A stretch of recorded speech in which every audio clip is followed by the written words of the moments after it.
solo mio, oh mio mio. Hello everybody, I'm just doing my sound checker. We're going to do a Dungeons & Dragons 5e video on the bard.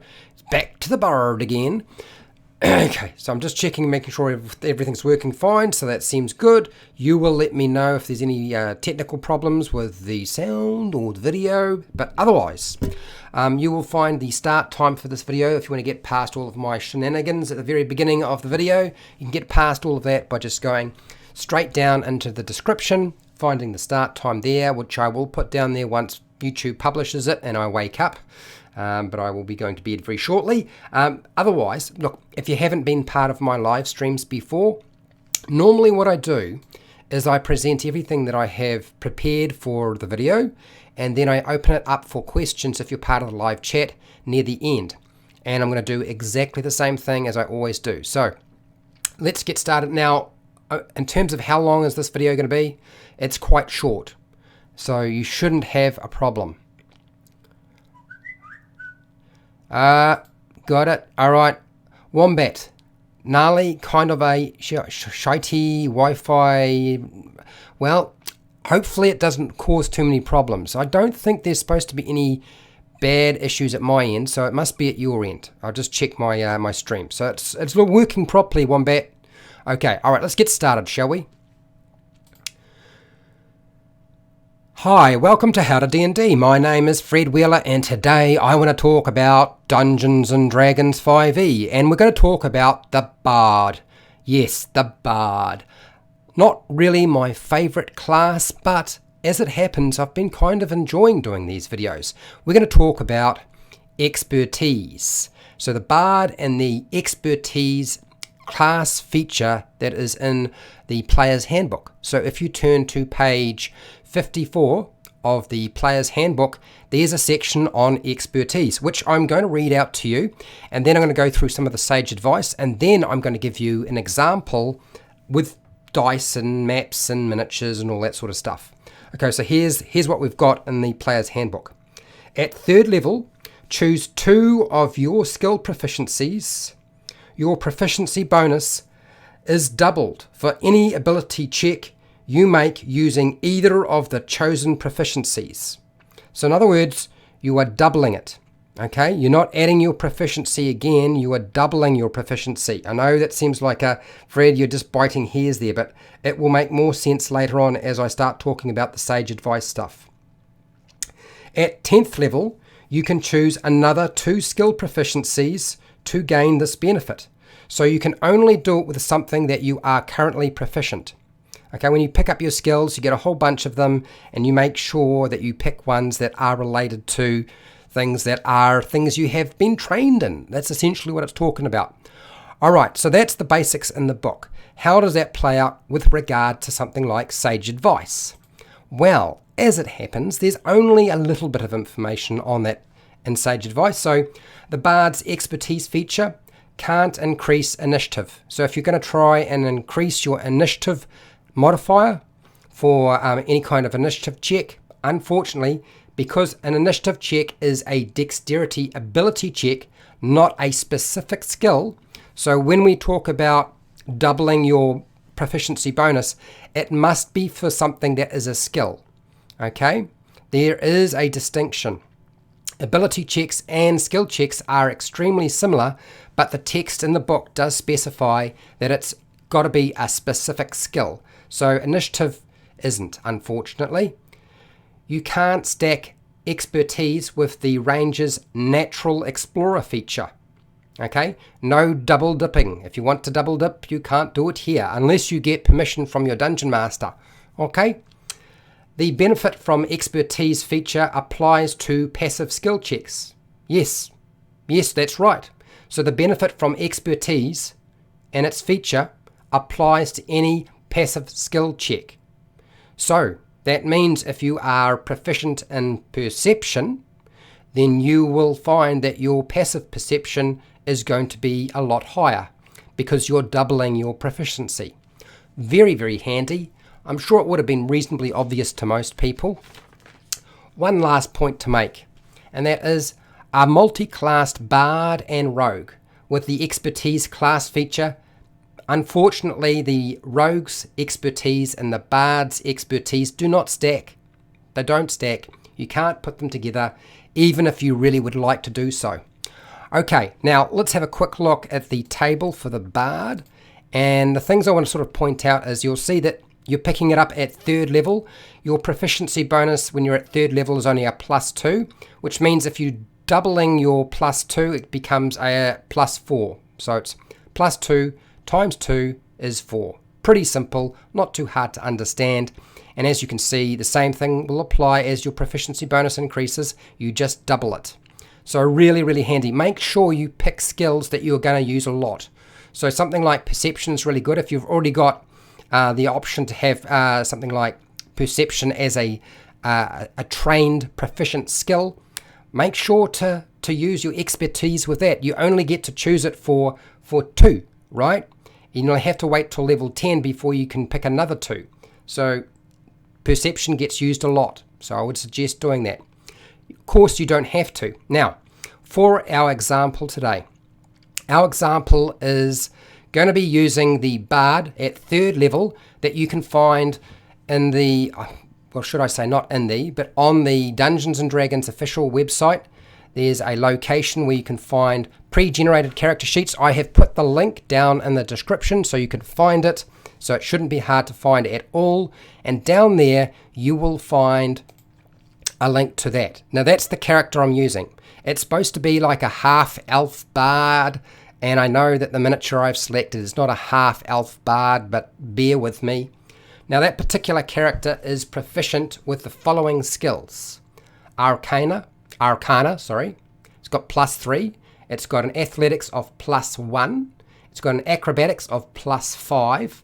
And it's got a deception of +7. You might have already guessed that deception is the one that expertise has been applied to. Okay. Now the calculation for that is as follows. Your charisma is a 16. Your modifier is a +3 when it's a 16. There's the 3. Okay. Your proficiency bonus is a +2 when you are only level 3. And we're doubling it. So multiply it by 2. So 2 multiplied by 2 is 4.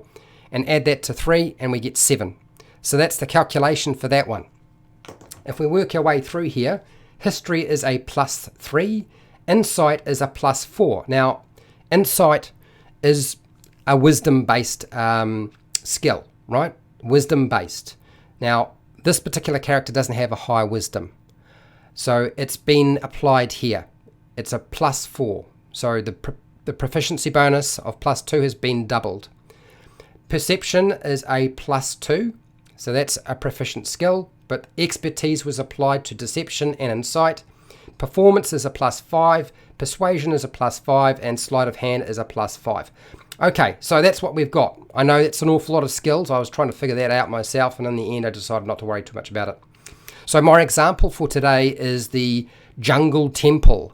We are deep in the jungle. There's a lot of snakes and insects, mosquitoes, general just cacophony of birds making all sorts of noises. And our adventurers over here, our party, are making their way towards this ruined temple. They want to get inside. Unfortunately, as they are sneaking up towards it, they discover there's a Gorillion hanging around in this area, and it kind of seems like it's on guard. It's got one hand that's poking itself, the other hand is sort of picking its nose, the other one is trying to stick food in its mouth, and the other one is scratching its butt. So they figure, well, this is a bit of a problem. It's probably going to see us if we try to get in there. We don't really want to fight it. We're only level 3. It's a Gorillion. Gorillions aren't exactly something we want to sort of tangle with. And the bard says, it's all right. I have the spell Invisibility. I will cast Invisibility on myself once I've snuck away so it can't hear me casting the spell. And then I will sneak around the other side to the other bushes on the other side. And I'm pretty sure it's mating season for the Gorillion. So I'm going to make the mating call. Okay, I'll do the mating call. And that will allow me to draw the Gorillion after me. I'm invisible so it can't see me. And I will draw it away from the jungle temple, and you can make your way inside. Once I've lost the Gorillion in the jungle, I'll come back and meet up with you guys. inside the temple. How's that sound? Now, a few people were like, you're splitting the party, sounds like a bad idea, but in the end, they'll let the bard do it. So that's what the bard does. Turns invisible, goes back, comes around here, and they've positioned themselves over here, and they control, oops, too far over. Let's find a square we can actually see on the map. There we go. Still in the cover, okay, stealthed up, invisible, and decides to make the mating call of a Gorillion. What does the sound of a Gorillion mating call sound like? I don't know. Is it it's beating of chest? Who knows? Some sort of monkey noise. What it means, though, is we need to make a deception check, okay? We're making a deception skill check. And because we are using expertise on that particular skill, we got a better chance of being successful because we get a +7. Grab that 20-sided dice, roll that sucker. I got a 20. Oh! So 20 plus 7 is 27. Now I'm comparing this to the insight or passive insight of my Gorillion, which is 11. So it's more than enough to pass, the bard has passed themselves off as a Gorillion. Must be really able, it's got that deep voice. Oh, who knows how it's done. Okay, so the Gorillion starts making its way in the direction of the bard. Okay, the bard sneaks off, still invisible, and our Gorillion sort of follows the general direction, looking for whoever is making the mating call. And of course, our bard can continue making those noises, continue to draw the Gorillion away from that location, which now leaves it open for the party to sort of make their way into the temple. Very, very nice. That was nice and easy. Piece of cake, nothing to it.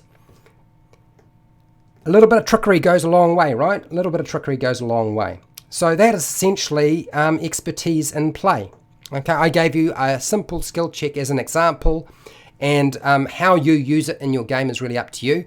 The skills that you pick in terms of the ones you think are the most important, have a really good hard think about it. I would suggest to you that things like deception's good, perception's good, stealth is always nice if you have proficiency already in stealth.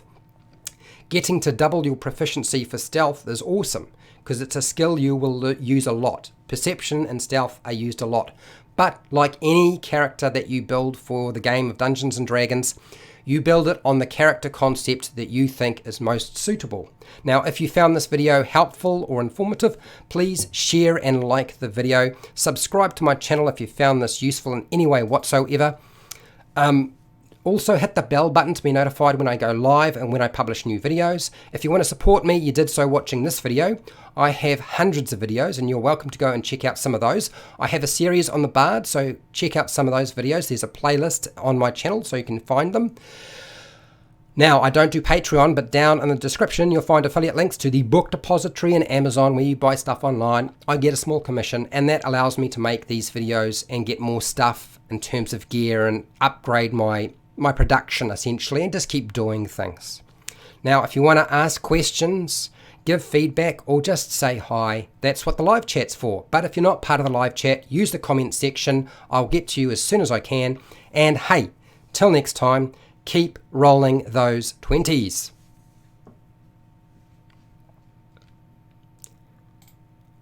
Okay, I'm not gone, but I do have a whole lot of things sort of tucked around me, so just give me a second while I just shuffle things around. I'm going to pull back the webcam view of the miniatures just so that I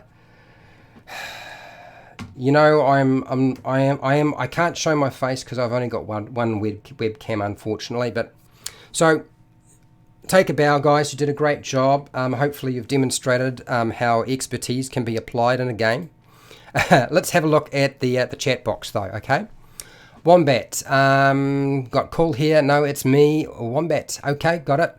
Aaron, you get expertise at level 3, yes, and 10 level 10. That's exactly right. Level 3 and level 10, which is why I was using a level 3 bard for this particular exercise. Which is why when I was talking about it, I was referring to the level 3 half-elf bard that you can download from the Dungeons and Dragons website. Okay. What's it, Aaron? Can I choose expertise in the same skill twice? No, No, you can't. You can only do it once. It's a good question though, Aaron. So can I choose expertise? In other words, could I apply expertise to something like deception twice so I can double it again? So if I double it and I got 4, could I double it again and make the 4 an 8? No, unfortunately it doesn't work like that. They must be different skills. So select 2 different skills, okay, that haven't already been doubled. Okay, all right. Dear Jesus, nope. I'm not sure what that means, but okay. Oh, yes, you're answering the question about whether you can choose expertise in the same skill twice. Only once, even if you take rogue expertise. Exactly. Yep, expertise doesn't stack, whether it's from the same class or a different class. No, it doesn't work like that, Aaron. Dear Jesus, but still having a skill check 7 is pretty great at level 3. It is. Dear Jesus, you're right. That's pretty impressive. I mean, obviously that is in the ability modifier that this particular class does best, which is charisma, right? Our bard is all about charisma, but it's still a huge advantage. Could you also use performance instead of deception when making the Gorillion call? Now that's a good question. It really comes down to your dungeon master. My dungeon master might say, I feel like this is more of a performance check rather than a deception. And I think when you decide about which skill is most appropriate, it's about what you're trying to achieve. So for me, as a dungeon master, when I look at performance, do I use performance to make the animal call to draw the Gorillion away? Or do I use deception? I picked deception because I'm trying to be deceptive. I'm trying to trick the Gorillion into following me. If I was putting on a dance in front of a whole lot of people in an inn or in a carnival or something like that, or a performance such as maybe it's a dance, maybe it's sing a song, or an entertaining play, then I would use performance. If I was swinging from a wire or walking along a tightrope to entertain people, I might use performance or I might use acrobatics, depending on how I feel about it. I feel like acrobatics is probably better for a tightrope, but something like singing and dancing and maybe performing a play in front of people, I feel like performance is a better option. That's why I picked deception in this situation. Hi Joe, how's it going? Late for this one? It's alright, you can always watch it later. Okay, any more questions? Otherwise I am going to truck off. I'll be quite happy to do so. Then I go and get prep the next video, which, I suppose I should give you a heads up as to what's coming up. I'm going to do another variant rule in 2 days.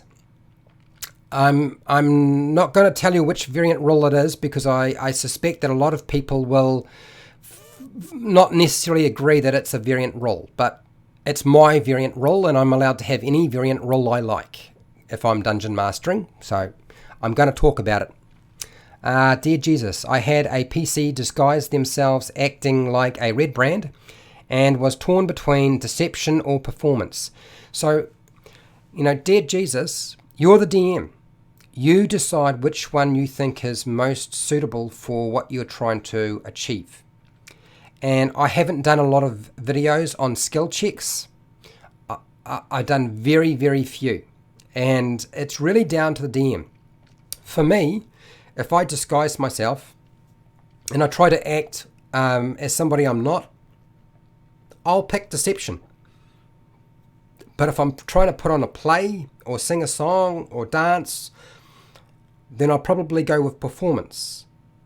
Anything that's sort of more in the guise of an art form rather than trickery. That's why deception's there, right? But it's totally up to you because you're the dungeon master, okay? You ended up using whatever was higher for them. Well, actually, often I do the same thing. I know a lot of people will look at that and frown and say, Fred, that's just stacking the deck in their favour. But sometimes that works better, okay? Particularly if it's a really good idea. I don't fudge the dice, but I can stack and adjust the way I use my mechanics, right? What's that, Aaron? I would say if the player was trying to pass themselves off as a Gorillion, I would say performance as he danced around and made noises trying to pretend to be one. Yeah, absolutely. Or if you could also use deception. But in this case, it's just a sound that the bard was invisible. And so therefore, I tend to sort of go with, I'm going to go with deception, okay? Rather than performance. But it's here, neither there. You pick one or the other. You decide which one you think is most appropriate. I'm not going to tell you which one is the most appropriate. I just tell you which one I would tend to use. Okay? Ultimately, in the end, it doesn't really matter what people use for these skill checks. Dolphus, how's it going? Did you show how to mark expertise on your character sheet? No, I didn't actually. Probably the easiest way to mark expertise is just put a star beside it. So wherever the skill is that you have put expertise into it, just draw a star. Okay? Easiest way to mark it. I know some people use a little arrow. I know some people write the word expertise or E. You can mark it with an E beside the skill to indicate that it's got expertise. But it ultimately in the end it doesn't matter because you've got to recalculate it anyway. It's not like that particular skill loses its expertise feature at any time. If you're using deception, deception's always going to be, for this particular character, a 7. It's not going to be a 5. It doesn't adjust. But yeah, you can use anything you like. Okay, I think that's it. I'm going to head off. You guys have a good night, good morning, good afternoon, whatever it is that you have. Look after your family, look after yourselves, and hey, thank you to everybody who showed up probably very, very late at night and rushing around trying to get here. Thank you all for showing up, and I will see you in a couple of days for the next video that's live.